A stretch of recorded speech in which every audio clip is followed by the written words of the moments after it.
और लव जिहाद के विषय पर हम आपसे यही प्रार्थना करेंगे, हमारी बहन बेटियों को अब जगना चाहिए। हमने एक बार एक बात बोली थी, तेल का कनिस्तर होता है, उसमें हाथ डाल दीजिए। बिस्मिल्लाहिर्रहमानिर्रहीम, अस्सलाम वालेकुम, वेलकम टू तनवीर रिएक्ट। दोस्तों, आज की वीडियो में एक बाबा ने लव जहाद और लैंड जहाज़ के बारे में बताया और मुसलमानों के बारे में उसने बहुत सी बातें की हैं। तो वीडियो बहुत ही इंटरेस्टिंग होने वाली है। डॉक्टर जाकिर नाइक साहब की जो आप सुनते हैं। तो चलिए दोस्तों, वीडियो को स्टार्ट करते हैं। जिहाद के विषय पर हम आपसे यही प्रार्थना करेंगे, हमारी बहन बेटियों को अब जगना चाहिए।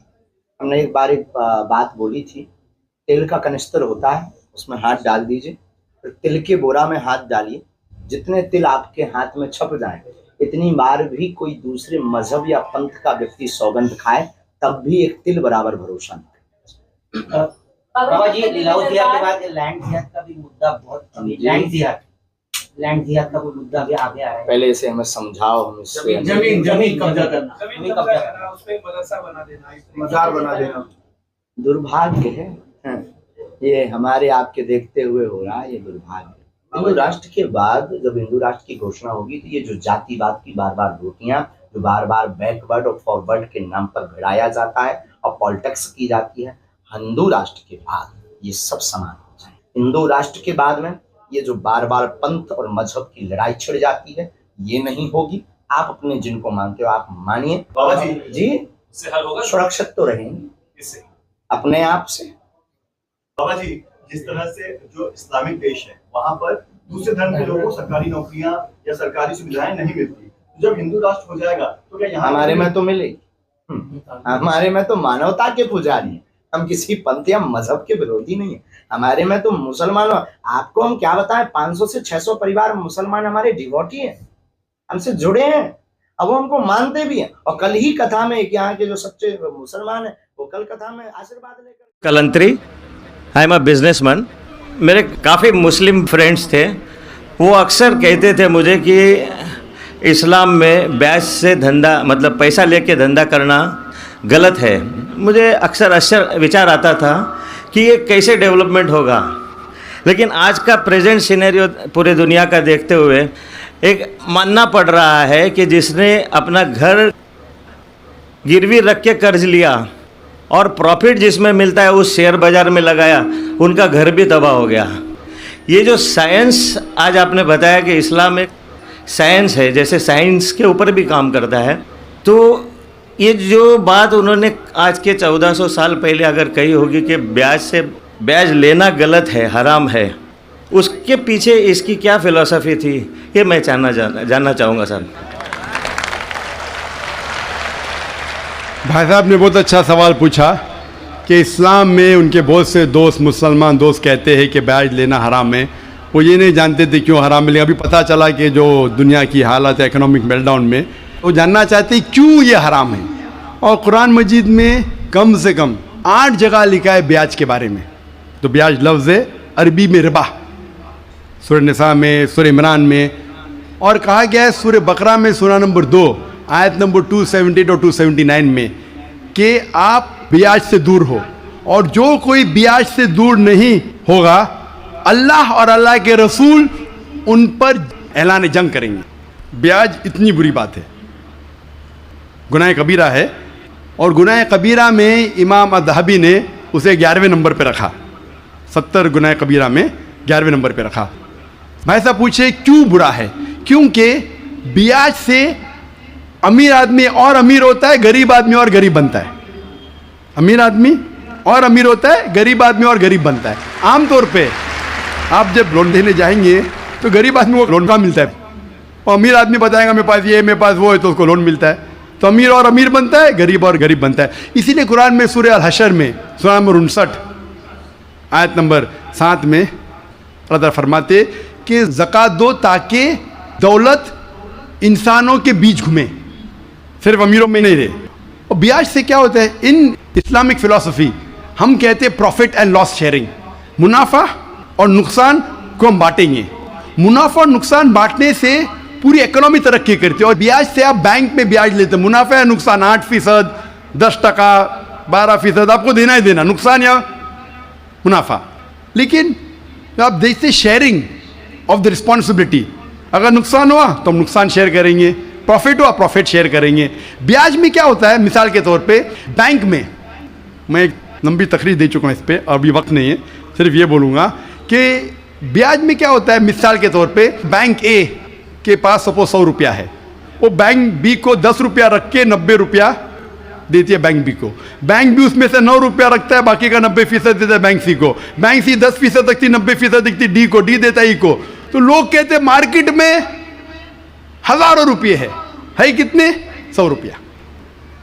तो आज की तहकीक कहते हैं मार्केट में फ्लोट हो रहा है $6 ट्रिलियन, है तो कुछ नहीं, बहुत कम फ्लोट हो रहा है $6 ट्रिलियन। एक जन बैठता है, सब लोग बैठने शुरू होते। लीमैन ब्रदर्स, कौन सोच सकता था कि लीमैन ब्रदर नंबर 1 बैठ जाएगा, उसके बाद सिटी ग्रुप, एक बेटा सब बैठते गए पूरी दुनिया में एक के बाद एक। तो क्योंकि it doesn't improve the society. Islamic पे के अंदर जांच पड़ताल होती, किसको लोन देना किसको नहीं देना, प्रॉफिट एंड लॉस शेयरिंग है। सन 1980 में बैंक फंड करती थी गैम्बलिंग डेंट को, शराब खाने को, कॉमन हो गया। इसके बारे में अगर तकरीर मेरी सुनेंगे, interest free economy promulgated by the Quran, रिबा किस तरीके से हराम है, उसके ऊपर तकरीर मैंने की है। अगर वो सुनेंगे उसमें और डिटेल में मैं तस्करा कर रहा हूँ क्यों इंटरेस्ट हराम है। लेकिन इन शॉर्ट, वापिस से आज Japan, America sending emissaries Islamic bank के बारे में जानने के लिए। हमारी गवर्नमेंट के पास हम गए थे, मैं फाइनेंस मिनिस्टर चिदम्बरम जो फाइनेंस मिनिस्टर थे उनसे जिक्र किया था कि अब इस्लामिक बैंकिंग क्यों नहीं शुरू, इंशाल्लाह करेंगे जब मेरी मुलाकात हुई थी जद्दा में। लेकिन आरबीआई परमिशन नहीं दे रही है क्योंकि उन्हें तहकीक नहीं की।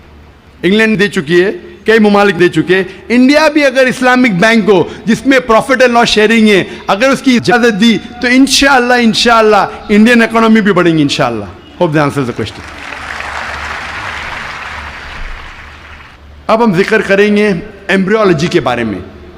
एम्ब्रियोलॉजी साइंस का वो भाग है जो खुसूसन जब माँ के रहम में बच्चा पैदा होता है और किस तरीके से शुरू होके बढ़ता है, 9 महीने तक तकरीबन माँ के रहम में रहता है, उसके स्टडी को कहते हैं अंग्रेजी में एम्ब्रियोलॉजी। माँ के रहम में जो बच्चा पैदा होता है, आस्ते आस्ते बढ़ता है, उसके स्टडी को अंग्रेजी में कहते हैं एम्ब्रियोलॉजी।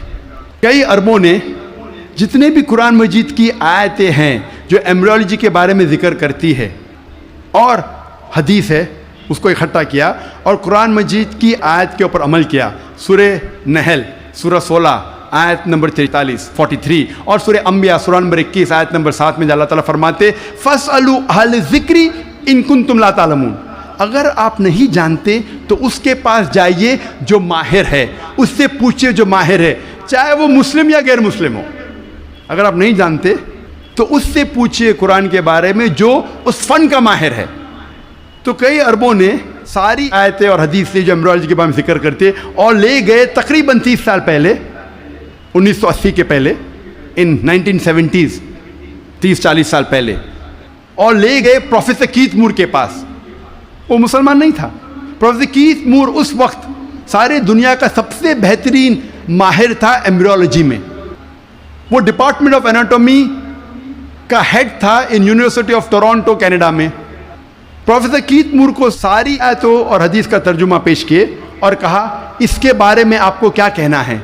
तो प्रोफेसर कीथ मूर ने कहा कि अक्सर जो कुरान मजीद और हदीस में एम्ब्रियोलॉजी के बारे में लिखा है वो 100% सही है, लेकिन कुछ आयतों के बारे में मैं नहीं कह सकता हूँ कि सही है, मैं ये भी नहीं कह सकता हूँ कि गलत है क्योंकि मैं खुद भी नहीं जानता हूँ।